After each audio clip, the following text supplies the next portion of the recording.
Palmeiras e Santos, ingressos, pelo que eu já recebi de informação aí, esgotados, mais de 34 mil ingressos vendidos, e aí o resto está relacionado aí com camarotes, cadeiras cativas, os torcedores que têm aquele passaporte, né?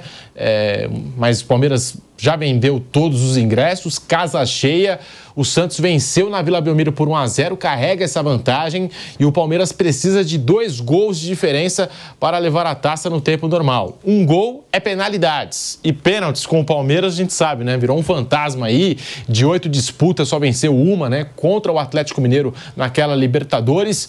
E um Santos arrumadinho, né? Ajustado, com jogadores experientes, um Santos que vai jogar a segunda divisão, bem treinado pelo Fábio Carille. O que esperar desse jogo? Palmeiras e Santos. O Palmeiras não fez um bom jogo na Vila Belmiro. O Santos construiu uma vantagem de 1-0. Pelo que foi o jogo, podia ter feito 2-0, né? E ter complicado ainda mais a vida desse Palmeiras, que nos últimos 2 campeonatos paulistas, né? Nas últimas 2 decisões, reverteu desvantagens contra São Paulo e Água Santa. Mauro César.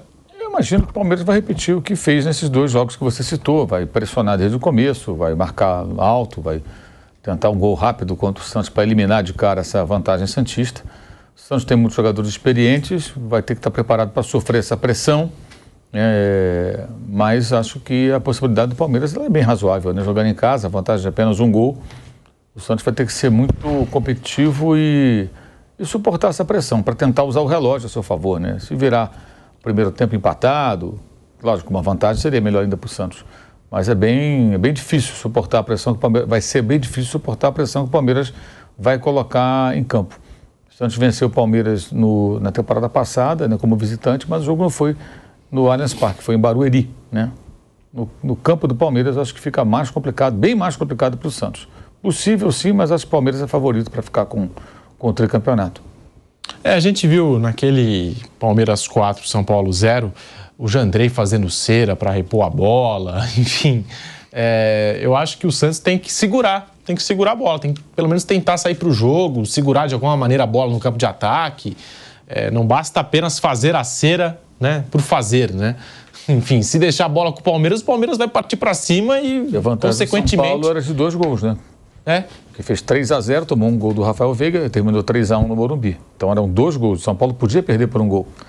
O Santos não pode perder. Ele tem que empatar o jogo. Se perder por 1-0 ou 2-1, vai para os pênaltis. O Palmeiras abriu o placar com o São Paulo aos 23 minutos, né? E o segundo gol foi aos 28. Então você vê, né? Em 5 minutos, né? O Palmeiras tirou toda a vantagem do São Paulo naquele dia. E contra o Água Santa, o Palmeiras fez 3-0 já no primeiro tempo daquela decisão. Bruno Prado. Um gol só de desvantagem, né? No caso aí, um gol de desvantagem. Gol agora. Bruno Prado, Palmeiras e Santos, Santos e Palmeiras. É o Santos do Fábio Carille.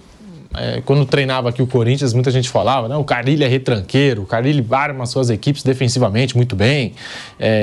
Vai ter que preparar, né, alguma estratégia aí para segurar esse Palmeiras jogando em casa. O Palmeiras é favorito, sim. O Palmeiras não tem feito grandes partidas. Ele tem alguns jogos bons no ano. Contra a Ponte Preta foi um jogo bom. Contra o Corinthians mesmo, tomou empate, mas naquele jogo foi bem dominante.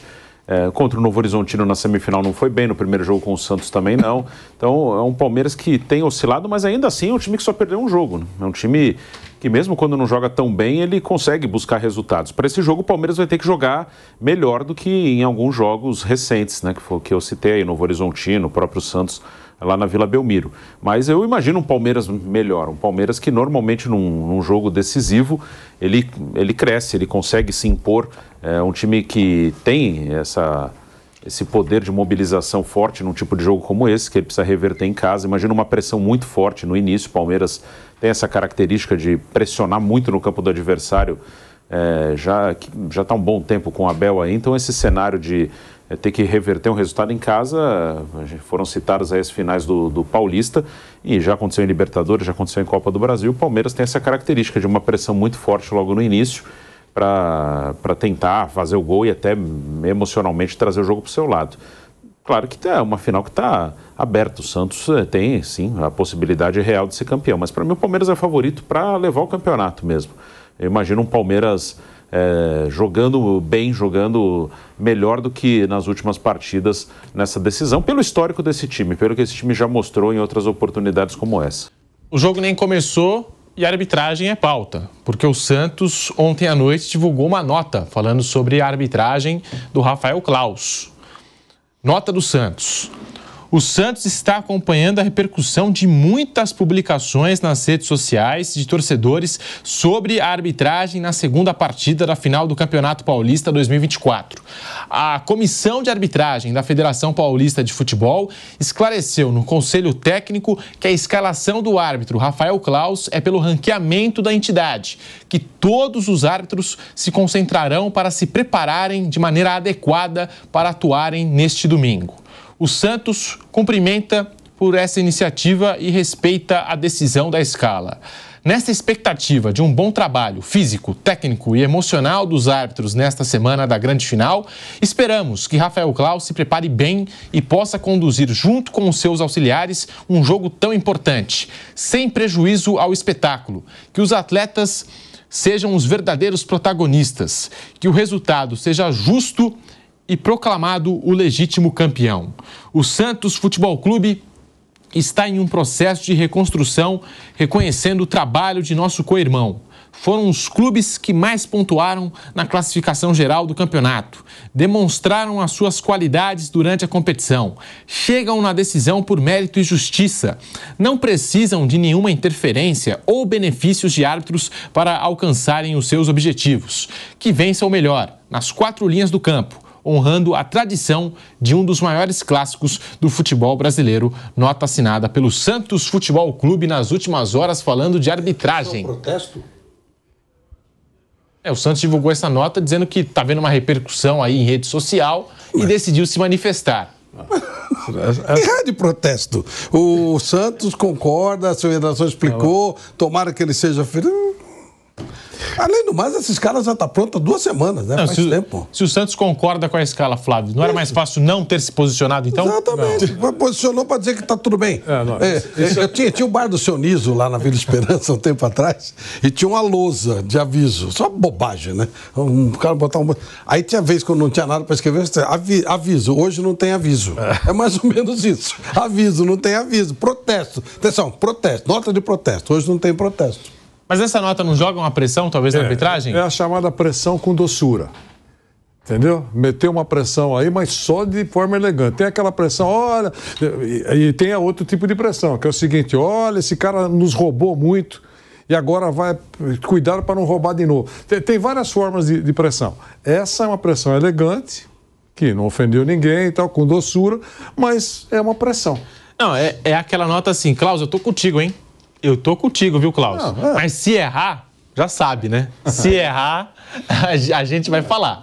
A gente vai protestar. Sim, mas qualquer um, Palmeiras também. Quem perder vai culpar o Claus, claro. É que o Santos emitiu essa nota aí, então a gente está falando do Santos, Bruno Prado. É uma escala óbvia, né?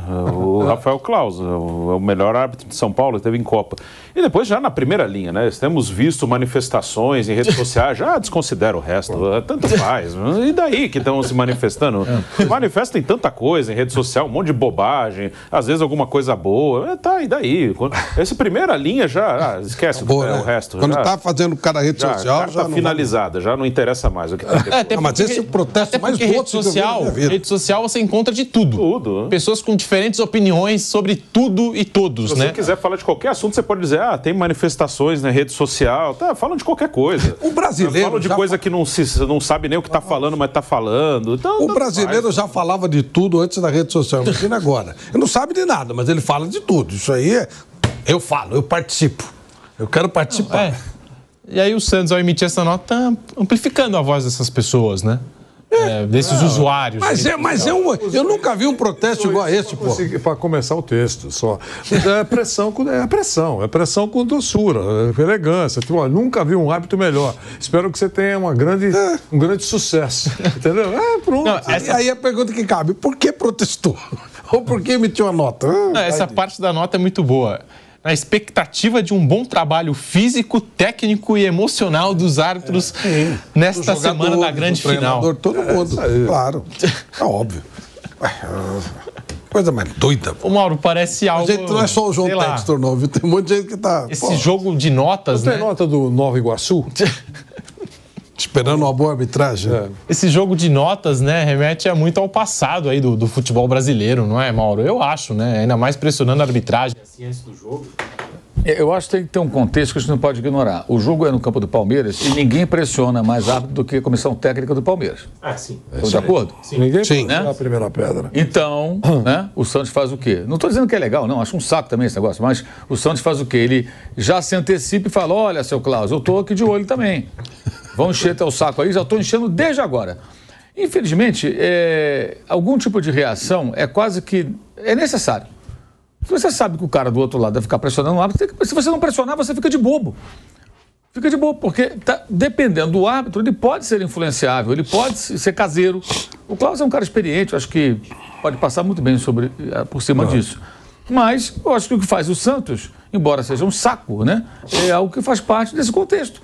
Porque a pressão sempre é muito grande. Imagina o seguinte, chegamos aos 10 do segundo tempo e o jogo está 0-0. E o Palmeiras pressiona e o gol não sai. Um jogador do Palmeiras cai dentro da área, não ouve nada. Vai ter grita? Não ouve nada. O cara caiu dentro da área, mas não ouve nada. Vai ter grita. Vai ter grita, vai ter gente na beira do campo, o pessoal levanta do banco, a torcida vem junto. O Santos sabe que vai estar numa atmosfera para ele um tanto quanto hostil. Então, fica fazendo esse joguinho de notas para tentar fazer com que o árbitro entre em campo pensando, cara, o time da casa está me pressionando, mas o outro também está atento, eu tenho que tentar aqui. Mas acho que o Klaus está um cara experiente, não acho que ele vá... Se fosse um árbitro desses assim, mais juvenis, ou mais caseirão, mais bobão assim, sabe? Aquele que se deixa levar, mas não é o caso do Rafael Klaus, o cara que foi à Copa do Mundo e tal, acho que costuma... Ele é dos poucos que nem sempre se deixa levar pelo VAR. É dos poucos que... Discorda. O VAR chama, não... Nada, vai lá e decide o que ele decidiu. E teve isso, né? Acho que foi Santos e Portuguesa que ele apitou, né? E ele não quis escutar o VAR, né? Acho que na expulsão. Na final, Palmeiras e São Paulo também. Aquele 4-0. Teve a expulsão de um jogador do Santos, agora não vou me recordar. A gente pode puxar depois. O VAR chama e ele não quis escutar o VAR. Uma vez já aconteceu isso. Então, acho que o árbitro experiente, nesse cenário que nós temos aqui, é o mais indicado para essa missão. Mas, de certa forma, embora eu não goste, né, eu entendo um pouco do que está fazendo o Santos. Porque é assim. Eu queria jogar contra o Fluminense hoje. O Fernando Diniz reclama o tempo todo. Se o técnico do outro time não reclamar, se bobear, ele engole a arbitragem, reclama o tempo todo. Eu falei até aqui, naquela Recopa. Final do primeiro tempo, tá 0-0 o jogo. Aí o árbitro deu lá X minutos, reclamaram, não teve acréscimo.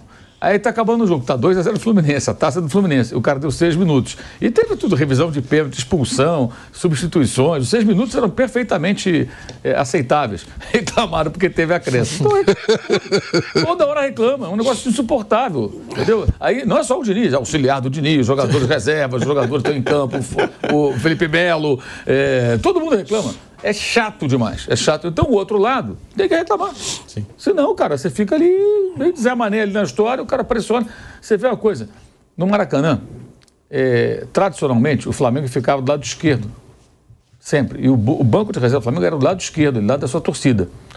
Embora o bandeirinha corra no outro lado. Hoje o Flamengo fica do lado direito quando é mandante. Então, para quê? Para que o técnico do Flamengo fique perto do bandeirinha e o adversário não fique perto do bandeirinha. Porque fica ali cornetando a bandeirinha. Mesmo que o Tite não cornete o bandeirinha, o outro também não corneta. É bizarro isso. Isso começou em 2013 com quem? Com o Mano Menezes. Quando o Mano treinou o Flamengo, ele pediu para mudar de lado. Então até a tradição de ficar do lado da torcida muda. Quer dizer, estou citando esse exemplo para ver como são as coisas. Qual é a importância que se dá hoje. Ficar perto do árbitro e do quarto árbitro também, da plaquinha ali. Então eles ficam enchendo o saco. O quarto árbitro que fala com o árbitro central. Então pois o tempo todo isso. Então, sabe, eu até entendo, repito, embora ache chato, não acho legal, infelizmente, mas entendo o que faz o Santos, porque, ele sabe que vai ser assim. Se o Palmeiras meter 2-0, 3-0, nem reclama. Aí vai um abraço, já está ganhando a taça, vamos embora. Mas se o jogo estiver ali, pau a pau, 1-0, 0-0, indefinido, qualquer lance polêmico vai ter gritaria, vai ter pressão, porque é assim que funciona. E se fosse na Vila, não seria diferente. Também pressionaria do mesmo jeito. Então, o último jogo, quero dizer, que esse é o jogo decisivo, então sempre tem uma temperatura um pouco mais elevada, né? Enfim, a gente vai conviver sempre com isso aí. Até o dia que alguém consiga organizar de uma maneira que proíbam essas atitudes intempestivas, assim, proíbam mesmo. Que o técnico tenha que manter um certo limite nas suas atitudes. que ele possa... Antigamente ele tinha que ficar no banco. Hoje ele pode sair. Depois eles mudaram. Eles criaram a área técnica para ele levantar, dar instrução e voltar. Num outro momento, permitiram que ele ficasse o tempo todo ali. E, na minha visão, isso é por conta do show da transmissão. Né? A transmissão mostra o técnico toda hora. Então, o Guardiola é um personagem do jogo. O Klopp é um personagem do jogo. O Ancelotti é um personagem do jogo. Claro. Mostrá-los em pé, à beira do campo, pode ser o Ancelotti ali. Sai um gol de bicicleta do Vinícius Júnior na final da Champions League ou de outro jogador qualquer. O Ancelotti. Isso é interessante para demonstrar. Não move o músculo. Mas parece eu na narração com o Nilson. O Nilson, eu aqui, ó. É verdade. Como deve ser. Se você ri, é um porre. Exato. Se você comemora, é um porre. Se você chora, então eu fico... Momento Ancelotti. Às vezes eu quero dar uma risadinha, quero dar uma comemorada, mas não dá, pô, porque você tá morto. Os caras ficam de olho, olha lá o que ele fez. Então tá certo. Então desde que abriu a área técnica, isso piorou ainda mais, porque os caras estão ali em pé e ficam o tempo todo corretando. É até bom que não seja na Vila o final, porque não caberia o elenco que está escalado pela arbitragem. Nossa senhora. Permite? Nossa. São 17. Coisa maravilhosa. Nossa senhora. Todo mundo mamando alguma eram coisa. 3. 17. Agora são 17. Bruno, tudo muda. Nossa senhora. Então, eu vou ler aqui. Quando era 3, a arbitragem era boa. Árbitro, me informa o nosso querido Rafael Porcari. Árbitro, Rafael Klaus. Árbitro assistente, Danilo Ricardo Maniz. Árbitro assistente, Neuza Bach. Quarto árbitro, Edna Alves. Quinto árbitro, Tatiana Camargo. Analista de campo, Marcelo Rogério. VAR, Rodrigo Guarizo. VAR 1, Márcio Henrique de Góes. VAR 2, Vitor Carmona. Observador do VAR, Ednilson Corona. Manager, Walter de Lima Coelho Júnior. Analista de vídeo, Celso Barbosa de Oliveira. Bárbaro. Técnico de garantia da federação, Sérgio Fernandes. Operador de replay, Raul Holanda. Técnico de garantia do estádio, Evanil Alves. Assistente de área de revisão, Rafael de Carvalho. E outros, porque alguns não estão incluídos aqui, tem outros. Você falou Raul Holanda, né? Eu pensei que era o Raul Oliveira. Eu falei, que Raul isso? Holanda... Tá trabalhando demais. Eu adoraria que o cara explicasse a função de cada um desses caras aí. Você tinha que pedir para explicar a função de outros, que é muito legal. O outro está na escala? Não, é o Furlan. Vinícius Furlan. É mesmo, tá com a função de outros. Não, outros. A função é outros? Outros, 2 pontos. Porque pode, tudo que eu falei aqui deve ter uma coisa. Quando você liga para mim lá, outros assuntos, você aperte o outros assuntos. Não, mas sabe o que é Então, isso aí? Não 17, tem mais como pôr nome. Eles gastaram toda a nomenclatura. Tomara que funcione. Na verdade, o que eles vão fazer? Nada. Vão ficar enchendo o saco, passeando por lá. É muito interessante. 17. Vanderlei, se o Klaus apitar mal, esse bando todo aí não serve pra nada. Se o Klaus apitar bem, a culpa não é deles. E ponto final. E o VAR não encheu o saco. Duas coisas que nós precisamos. O VAR não enche o saco e deixar o Klaus trabalhar quieto. O resto é tudo perfumaria, tudo conversa mole, é nego pra pegar algum. Que a grana é boa, viu? Os outros aí devem levar 3, 4 pau no mínimo. Vamos fazer um rápido intervalo na Rádio Jovem Pan. Já voltamos com o Bate-Pronto pela Rádio Jovem Pan. Seguimos no canal do YouTube Jovem Pan Esportes, projetando essa final, hein? Palmeiras e Santos, Santos e Palmeiras, com 17 nomes na arbitragem. O Pedro tá falando. Que escala é essa? O outros deve levar no mínimo uns 3 mil. O outros. O auxiliado não sei o quê, leva 5, 6. Você faz. Sabe quem paga isso? O clube. Todo esse circo aí, quem paga é o clube. Como o Santos já deve ter pagado no primeiro jogo lá. Pô, não sei nem onde coube os caras lá na Vila. Né, que o espaço é menor e tal. É o clube que paga, cara. É o clube que paga. Agora, a pergunta que cabe: qual é a diferença desse jogo para um jogo nacional e portuguesa santista? Você tem que imaginar uma igualdade, né? No outro jogo não precisa do outros, não precisa de não sei o quê, vai de qualquer jeito. A gente imagina que seja tudo igual. Mas todo mundo quer ver o jogo. Lembra quando tinha aquele negócio de juizado, de não sei o quê? No dia da final, que tinha de juizado, tinha fila de juizado. No jogo menor nem ninguém. Não tinha juiz nenhum lá. É assim que funciona. É a mesma coisa. A gente, todo mundo aqui, está brincando, mas tomara que funcione.